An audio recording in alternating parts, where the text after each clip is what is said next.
Welcome to the Dr. Dance Mom podcast, your guide to strong dancers with a bright future. I'm your host, Dr. Tara Christensen, doctor of physical therapy, dance medicine specialist, and proud dance mom. Let's dive into today's episode. Before we begin, a quick note for our listeners. This episode includes discussion of sensitive topics, including emotional, physical, and psychological abuse within the dance world.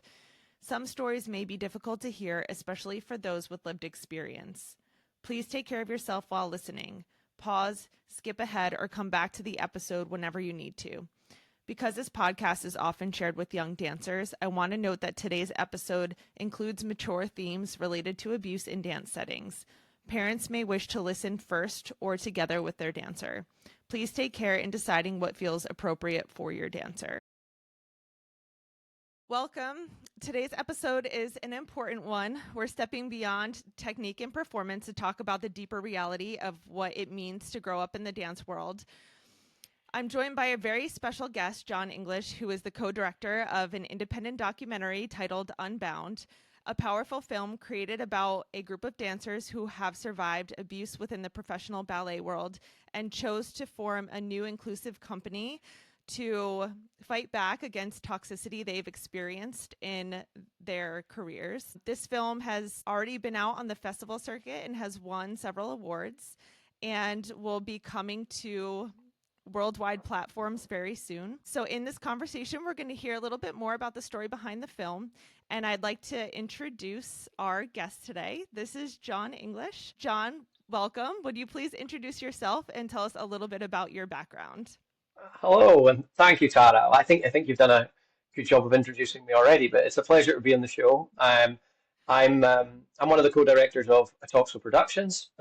We're a documentary production company based here in Barcelona, Spain, and we tell stories about defiant joy. As our main focus is to look at social issues where there is struggle and trauma, and find people who are fighting back against that in original and positive and often artistic and beautiful ways, just like the dancers in this film. Can you share the origin story of Unbound? What moment or experience sparked the decision to create the film? Yeah, well, um, as I say, we're always looking for stories where there is these elements of resistance and positivity in struggle. And we were just very fortunate. We worked with a great group of trainees when we're developing our films, and they were searching for a new documentary with us. And Ballet de Barcelona had just opened at that point with these incredible dancers, Stanka, Lisa, Chase, Rayo, and one of our trainees had discovered something about this emergent ballet company, and we simply went along one day and soaked up the incredible energy and positivity and hope that existed within this world. None of us knew anything about ballet, but we were just blown away by their talent. We were also blown away by how gritty they were. They were in this kind of forgotten suburb in a really rundown studio. Properly, there was duct tape over the bars and holding the place together. And we thought these people are so awesome. We have to tell their story. That's amazing. Why is it important for you and the dancers involved to tell this story? I think that's such a good question. Um, I think we quickly realized just how widespread the issues were within the ballet world. We have, of course, focused in on a small number of characters, but one of the reasons that we chose those characters is because they were, apart from their wonderful talent and incredible personalities, they were also reflective of so many other stories that were out there. It really didn't take us long um, to realize that this was a, a cultural problem, not a marginal problem within ballet, but something that was quite deeply ingrained. And it felt like an urgent story. It felt like an urgent story, not just for ballerinas, but for other young people involved in elite pursuits, particularly physical ones, that this is something that is happening across all different spheres, particularly when those kids are taken away to elite training centres that are often far from home, they have less support, and it felt like where there was a moment of resistance and a moment of defiance, then it was a really big opportunity to tell an OTOXO story about that, not just about the things that were going on, but about responses to them. Because I think in this documentary, we wanted to expose the bad, but also show hope and give inspiration to other people as well. And I think that the other key reason was the fact that ballet has created a culture of silence, of course, not everywhere, but there are certain habits that become ingrained. You know, we were talking just before we came on air about participants, dancers who are competing overly over competing, who are doing too much, and I think that there's all sorts of shame associated with injury, with body, with eating, and there is a secrecy around it. And I think that that's why we felt like there was a huge opportunity to provide a platform for dancers to be able to speak in a way that they felt was um, safe with us, we hoped, and with this new ballet studio environment that they had through Ballet de Barcelona, where for the first time in their careers, they were within a company where they felt that they could speak out. It just felt like a really, really big opportunity to break this situation of silence. Yeah, and the company was formed by dancers who experienced some sort of abuse in their, previous situations or companies where they were dancing. How did the lived experiences of those dancers shape the vision and the tone of the documentary? I think that's something that was really crucial to us from the start, is that we wanted this film to represent their journeys from that past. And we decided that we wanted to also recognize the fact that there's a really key paradox within dance, and specifically ballet in this case, in the fact that ballet has caused a huge amount of this trauma. And yet, dance is their form of expression, it's their way of processing. So, whilst in many ways dance has taken them into this trauma, it is also their only way out of it. That is how they express themselves. That's how they feel pride. That's how they feel joy. That's how they feel community. So we really wanted to harness that paradox in the film. And one of the specific things, for example, that we did is with our protagonists, we asked them to create a piece of dance and select a piece of music that expressed their journey, where they'd come from and where they were going to, in order to let, yes, dance be this issue, this issue with so many problems, but also this thing that should be beautiful and should be celebrated and can be powerful, and it can be part of your savior, and it can be something that helps you survive and to thrive. So we really wanted to strike that balance and recognize dance's incredible potential for healing and for recovery and for joy. Yeah, and I think that's so important. I see that too with the dancers that I work with. I often have dancers who are so afraid of not being able to dance or even having to just take a break from dancing. So you can really see how ingrained it is in just their being. It's just something that they almost need to do in order to survive the day. It's part of them. So I think that's a really great, beautiful point. And the material, based on what I saw in the trailer, the material in the film is very sensitive. And how did you guys gain the trust of the company while you were filming to allow them to really express, some of the topics that they were talking about, or their own experiences as part of the film? Well, I think firstly we've got to give a lot of thanks to the company itself, that we came into a space that was already trying to open up um, conversation for dancers. And that was one of the reasons that dancers who had previously been through trauma were drawn to Ballet de Barcelona, um, and to their vision. because I think that they actually had already created this completely different space from a typical ballet studio, where people with different trauma that they were carrying, with different experiences, with different body shapes, with different identities, could come together.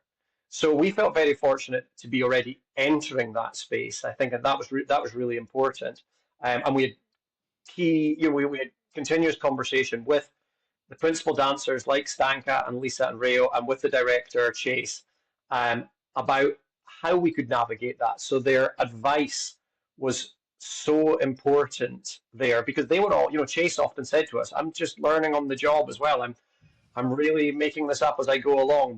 But hearing their processes and understanding their own perceptions and journeys was very helpful. And I think that the other thing that we always try to do in a talk show with our stories is that we don't race in with cameras. I think that we spent a lot of time in that studio just watching, and as well as trying to learn about them, we also wanted to learn more about ballet and to understand what their day was like. And I think that we, we the conversation started so simply like that, with us as completely ignorant of these incredible things that they are doing on a daily basis.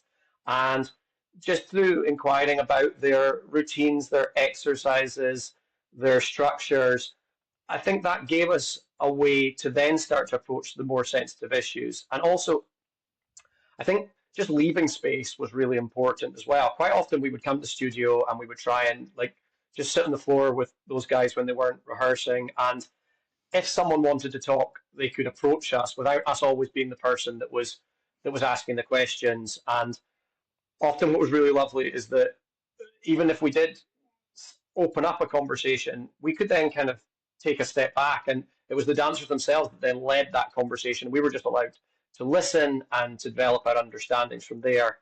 So I think the fact that there wasn't that pressure of cameras and microphones from the start was certainly something that was our intention, just to make sure that we were winning their trust and we weren't intruding, because whilst we want to give them a voice, we were still very, very new in their spaces, and we had to make sure that we won that trust in order to be able to elevate their voices rather than assuming that we could take it. So I think communication and patience were key there. And as I say, just so much thanks to the director and the principal dancers there, who really helped us through that process.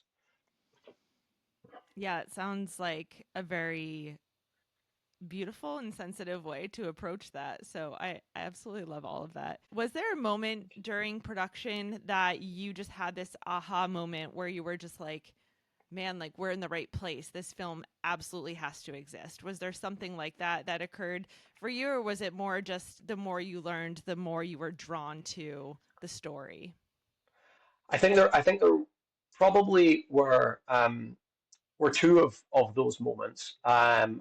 The first one came quite early in the production. I think we done one short interview with Stanka, one of our main characters, um, but she had been very comfortable speaking to us, but on a certain level, and we had understood that she was definitely struggling with some emotional trauma that she was carrying from ballet school, um, and but not much more than that. And then in her second interview, Stanka started to open up about everything that she had been through at ballet school, everything that she had to endure, the abuse that she had faced from teachers and from the establishment there, the experience that ended her up in hospital with disordered eating. Um, and she told it all with such bravery and eloquence and decency and honesty that we just felt completely moved. And as soon as we had that interview, we knew that we were onto something very, very powerful. Um, and actually, after that interview, Stanka revealed that she had never even shared a lot of those details with her family or with anyone. So what we recognized there is that we weren't just watching an interview, we were watching something live happening in the documentary, someone finding words that they had never found before. And at that point, I think you feel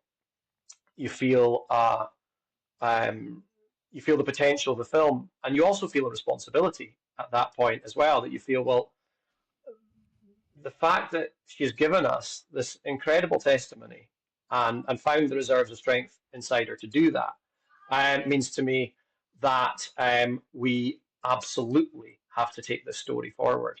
And then I think there was something similar actually towards the end of production, um, which I won't give away in too much detail because I hope that all your listeners are going to go out there and watch the film. But Lisa came to us and um, she was someone who had been a key character. But until then, Lisa had always been someone who was carrying others, and she was so incredible at lifting the spirits of other people, bringing joy and humor in tough moments. And that was her character, was very much that she was carrying others with her. Um, and we were just going to do a little wrap up interview. And I was chatting to her just before that interview, and she said, "There's something else that I want to talk to you about. I've decided that I'm going to go to the police about something that happened to me when I was 11 years old, more than 10 years ago, and because of where I'm at and because of the journey that I've been through, I feel that now is the time that I can do that, and I would like that to be part of the film." And again, I think that took such courage from Lisa, who I think already knew, like she'd seen clips of the film, that in the film she was this bubbly and light-hearted and like really punky and energetic person and this beautiful dance presence that she was willing to open up this completely different, more vulnerable side of her for us for this incredibly traumatic event. Both of those things made us realize that we wanted to go forward. Um, so they were absolutely crucial. But also, when I think about our other principal characters, um, Chase, the director Chase, was always just such a welcoming presence with such a strong vision and belief that I think that was something that occurred to us quite early on. We can do this. We can do this because this person who's under incredible pressure to set up their own company is still opening their doors to us and still um, working to allow us to have our space within this thing as well. It felt like that had huge potential. And then I'm sure that your viewers who watch the film are all going to fall in love with Rayo. Rayo, this just outstanding combination of power and beauty, um, who had never been allowed to dance a prince role because he's shorter than a typical male ballerina, um, and was just filled with positivity that he finally found a space where he could take the roles that he deserved. And every day we saw Rio and his beaming smile, no matter what he was suffering. In terms, he went through a lot of injury issues that come through in the film. He always welcomed us with this sense of joy, and that was all of those things combined just made us knew that we had to tell that story. That's so powerful. I'm just sitting here in awe. Like, I feel so honored to even be able to have the opportunity to help you, kind of advocate for these dancers and put this out into the world. Just hearing you talk about the film, you can see how passionate you are about the work. So I can't wait to see it. I'm very excited to watch it myself. Thank you. Can you tell us a little bit about the collaborative process, like working with the company to capture that story? How exactly did that work? I'm assuming that, you had to set up maybe filming days, or, was it very organic, or was it something that was very structured? Do you know, it was amazing how organic they made us feel within that process. That within a couple of weeks of committing to the project, we were able to turn up without any prior notice. And looking back, I'm so grateful to Chase and to the rest of the dancers for that, because um, it made such a difference to us in terms of capturing the fluidity of the story as it's unfolding. Because as you can imagine, a new company working towards their first Nutcracker with only 3 months to do it, there are a lot of ups and downs in that story. So it was incredibly organic, and also to the dancers themselves who were going through their own recovery process, who were building up to the biggest performances of their lives. And you know, anytime we sat down with Stanka or Lisa or Rayo, they were always just so open with us and always willing to stay after class and after rehearsal and spend time with us and answer all of our research questions and then have to do exactly the same thing again on mic and just be there like with the cameras right in front of them. I remember Lisa, she was just in full stretch, kind of taking her notes in her diary while she was waiting to rehearse. And we had the camera on the floor right in front of her and just kind of panned it up. And she burst out, she had no idea it was there. And she cracked up laughing. But I'm so grateful that someone could sort of see that and not respond with a sort of sense of horror that they just that they embraced it all was what made that whole process um, so much easier for us because obviously there are the moments where those guys are sharing really really deep personal stories of body shaming and sexual abuse and racism and transphobia and all of these things, but yet there are other moments where they just must be exhausted or like they don't want to speak to anyone in the world, and those guys were just always there for us, and we just the film just couldn't have existed for a moment without that level of commitment and buy-in from all of those guys.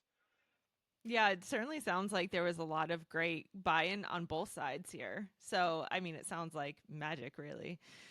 How does Unbound address the culture of fear, control, and power imbalance that can exist in elite dance environments? Because I know that that's something that I'm sure comes across in some way in terms of the underlying tone in a sense. At least that's what I got from the trailer a little bit. So there was some nods to that in there. But how do you think that the documentary addresses that in a sense? And I think again, something that we always try and do is make sure that it is the characters that are carrying the thematic messages of the film.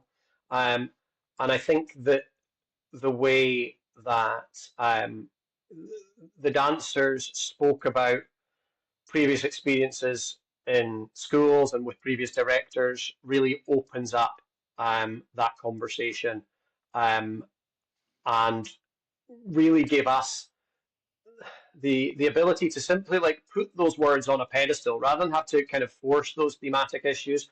They all existed and they were so beautifully expressed by the dancers and with, so I keep coming back to the word, courage, expressed with such courage. It was simply a case of us elevating those words for them. And I think that talking about those power dynamics, I think something else that we were able to communicate because of the company, um, and because of their outlook, was that that power dynamic doesn't have to exist. If we look at the principal dancers, they all carried their own issues. They all felt that they were in some way imperfect for ballet, and they had certainly had that message communicated to them in the past. Like too tall, too brown, not straight enough, not the right identity, not the right weight. All of these things were things um, that had been shared with them in no uncertain terms. So I think the fact that the leaders within that company were all people who had been considered on the on the other side of that power dynamic within ballet, that they could be the leaders and they could drive um, that company forward, meant that we could show, rather than talking about the the negatives of traditional power structures in ballet, we were able, I hope, through those guys to show that an alternative is very, very possible, and that you can create the collective and the community within a ballet scenario if you have the right role models and you have the right examples. Yeah, and I think that came through really well in the trailer as well. So it looked like there was a just a major culture shift from what they had all experienced in the past, and so I thought that that was really a powerful message. Well, I thank love you. that. What has the responses been so far that you've received from dancers, parents, teachers, or anyone in the dance world that has seen the early screenings of this film. We've been so touched, I have to say, by those experiences, because so often dancers have come up to us and they've thanked us for the film. We always say, it's the guys, it's the dancers, and it's the guys there that you have to thank. But I think that there's a sense of feeling heard, that perhaps they haven't been, because there's a ton of ballet documentaries out there, like, and these guys, I think within the dance world there is a hunger for content and to watch these the films that are about the thing that you love most. But maybe dancers never felt that their whole experience had been recognized before, and I hope that that's something that we did, because we didn't want to make an entirely dark film. We wanted to make sure that people understood that this is what a lot of people have had to go through, and hopefully this film can mean fewer that will have to go through it. But also that this is the joy, and this is the power, and this is the absolute celebration, that dance can create. And I think that what we have heard from dancers is that it really connected with their whole experience of dance. And also, I think we have had a lot of parents who've taken younger dancers to to screenings as well, um, who have, I think, also just expressed happiness that it gives them something that can be a kind of talking point and a starting point for talking to their children about these issues. And if it can open up a discussion, that's something. If it makes it easier for parents to then explore um, what might be going on at dance class with their kids, or check that it isn't. I think there's so many steps. We started making this film in 2020, and I think that steps forward have been taken, significantly since then. So we definitely don't want to come on here and say, um, everything is secretive and bad with behind the closed doors of the ballet world. It isn't. But I think that it's really important that parents are aware and can have conversations just to make sure that good practices don't slide and that changes that are happening continue and that their kids feel safe. So yeah, hopefully it can be just that opening of a conversation. Yeah, of course. And I think just being, as a parent myself, being aware of the things that your child could potentially encounter in their training is so important, because as someone who doesn't come from any sort of dance background, I wouldn't know these issues exist. So, I don't think there's any shame in talking about it. I think it's great to bring those stories to the forefront, and I think people should feel open to discuss those things. Yeah, What's I think that's been great. for you the most rewarding part of creating the film? I can see that you're Oh filled with a wow. lot of joy talking about it, so I'm sure that there's something. But yeah, so like, what do you feel for yourself personally? What's been the most rewarding part of just being a part of this project or creating the film?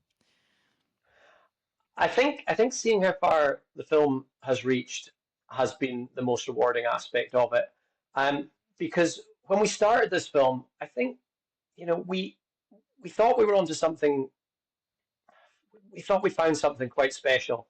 Um, but it started as with the idea that it would be a half hour for Spanish TV and just a TV slot. And whilst we thought there was probably something more to that, given that that's how we kind of started out, we always knew that that would be a battle, because that then, can you find enough material and can you really sustain the audience and um, really bring them along for the ride for those 90 minutes that the feature version is. So despite the fact that we had a hunch, it was a bit of a scary switch to go, right, no, we're doing something bigger with this. And to see that play out to full cinemas and festival audiences in multiple different countries, and to just think, okay, yeah, we probably backed ourselves not too badly there, has been really rewarding on a personal level,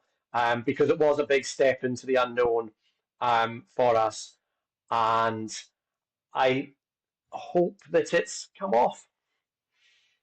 Yeah. What change do you hope Unbound sparks in the dance community, if I think any? that's such an important, yeah, no, I think that's such an important question. Um, I hope that it starts a conversation. Um, as I was saying before we came on air, I think, like, for us, the most important thing is that now that we're taking this, the film onto streaming platforms, it's going to be seen by an audience much more predominantly of dancers. Until now it's been really passionate cinema enthusiasts who have been there in the festival screenings, whereas now I imagine that the majority of people who are going to be watching this film when it's first kind of run out there around Christmas, around Nutcracker time, it's going to be dancers. And I really hope that it is the start of a conversation, and that it's more than a film that just has people watching and reflecting. It's a film that has people watching and then shouting and debating and inspiring others, and seeing that there is potential for them to do things, for them to be part of the change. We're now going to enter an impact process with the film as well. We've um, started ramping up kind of the Instagram and the social media of the film, and we realize that there is a lot of desire to speak about these issues out there. And I just hope that once dancers see the film, that they can form their own community, and just have the film as a spark, that it goes so far beyond the film, and then it goes into its own movement, their own work, and a, a kind of sea change in not just in ballet, but in the way that dancers feel that they have the right to be treated, the respect that they deserve. It's something that Lisa says towards the end of the film, and I think it's incredible. She says, I'm doing this so that other dancers, young dancers, know that they can do it as well. Because if one person speaks up, it's so much easier for everyone else to. And I hope that we can be that tiny, tiny snowball that starts to form something bigger well beyond the film. Yeah, I mean, I think there's a lot of potential here, to be honest with you. What did the creation process teach you about the dance world or about yourself? I Oh, mean, obviously, you said you had to do some research, right, to kind of learn about ballet and things like that. So, like, what did it teach you about the dance world? wow, so many things. It was unbelievably eye-opening. Um, and I loved it from day one. If you When you enter a world that is so specific that people take for granted things that to outsiders are just completely random. And as a documentary maker, I those details are just that's what I totally get into. And so everything from, well, I mean, I learned about how inflexible I am. I think that would be uh, one of the most urgent things that I learned. But no, I mean, the tiny tiny details of how they just go about their day. How when steps are being taught to them, you see them standing there and they do the steps with their hands before they do them with their feet. Like tiny little details like that. I found super fascinating. Um, so loads of lovely little details. Um, but I think beyond that, you know, of course, I expected them to be dedicated and passionate about their profession, but how dedicated and how passionate, it blew me away. Because these guys, um, they are grafting hours every day, giving absolutely everything physically and emotionally. That I think that balance between the the physical exertion, the emotional toil because of the physical toil, but then the emotional toil because you're giving everything of yourself for the art as well. That's something that my eyes were completely open to, just how draining that is on a daily basis, and how incredible it is that the next day, every day, you just come back for more. and that there's something so deep inside dancers that makes them do that. That they don't want a day off. That they live to get back to the studio every day, and that they can express and share so much of themselves, and do it with such joy, no matter what they're going through, was just a revelation for me. Without giving away too much, what is the core message you hope viewers walk away with after watching the documentary? I hope I hope that they realize that um, there is always hope.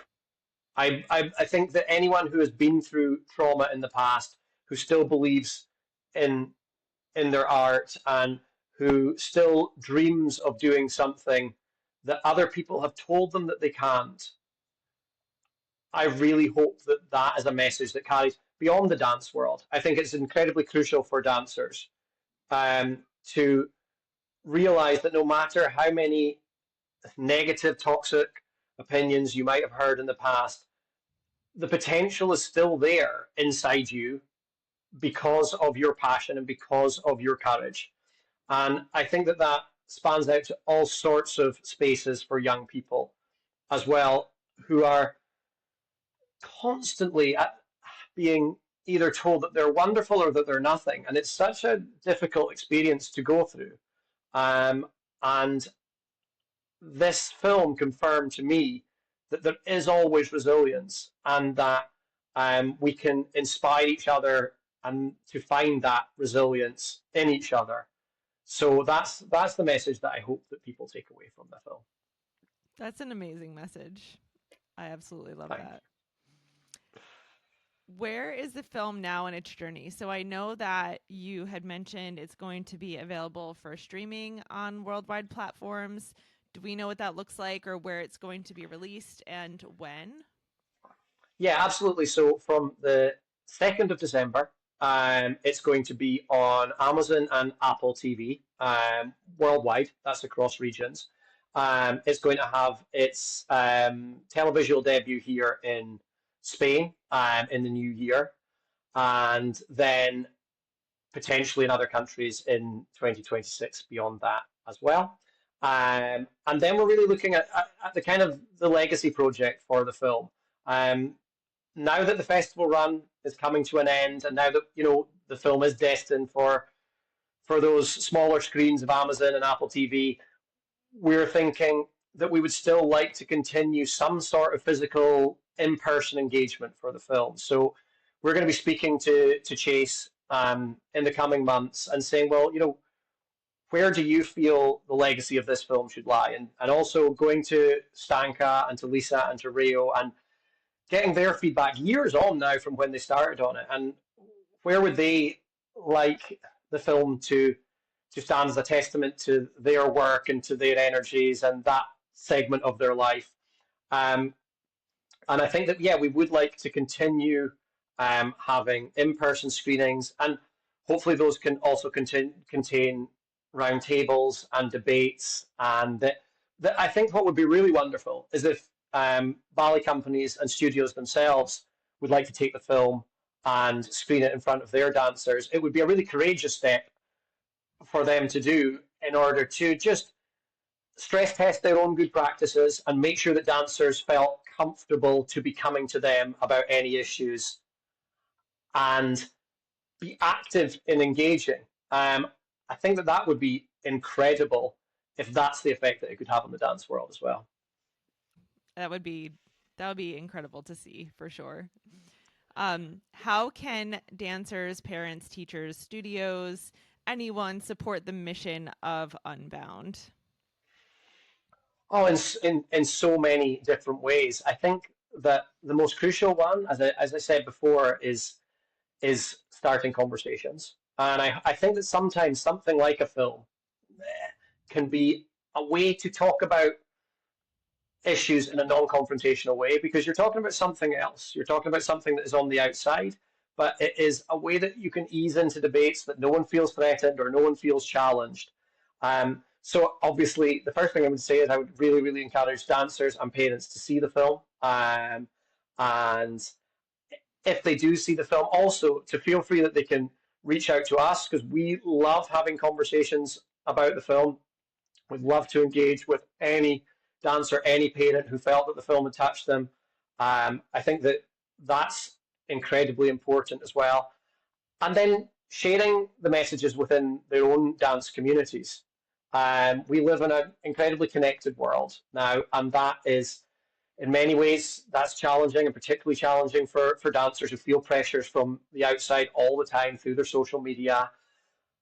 But let's use that connectivity as a force for good, where a single film can then reach out into numerous communities, into numerous places that are all battling with the same issues, that are all working towards the same goals, that are all trying to do better and create great safe practices and allow different places, different people in different parts of the world to push forward. And again, the film is only a tiny spark, and that maybe it's mentioned once in the first meeting and then forgotten about, but that the movement can continue from there as well. Yeah, I mean, I feel like it'll be hard to forget about once Thank you've you seen so it. much. I mean, the trailer for me, honestly, the trailer gave me chills. So I can't wait to see the full length film. Where can people follow the film or learn more about the film online? Very, very good question. So the best place to go at the moment is to the Instagram page. So it's unbound underscore ballerinas underscore documentary.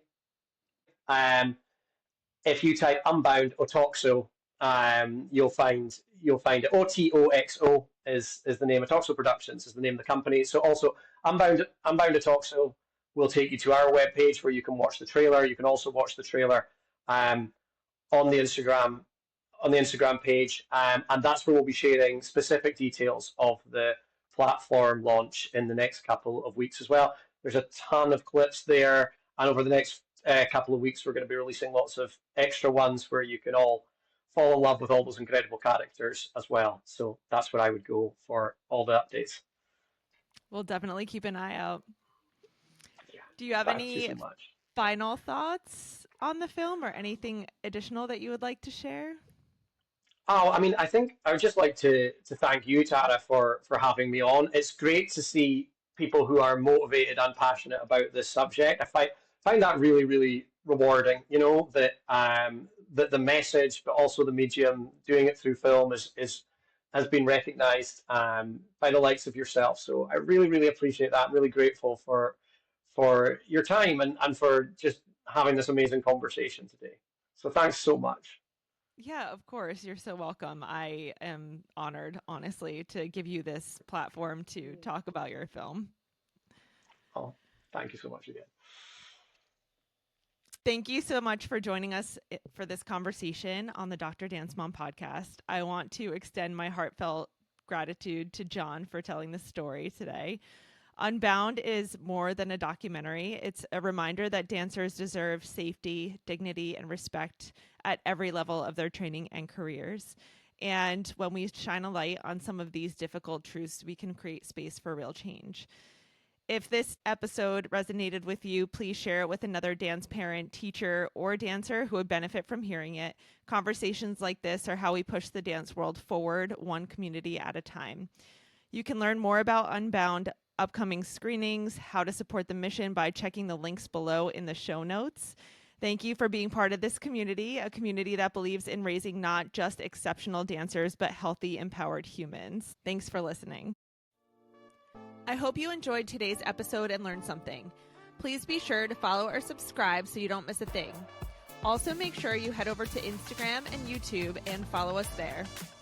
Send us your listener questions, topic suggestions, and feedback at drdancemompodcast@gmail.com. That's Dr. fully written out, Dance Mom Podcast, also fully written out, @gmail.com. Thanks so much for listening.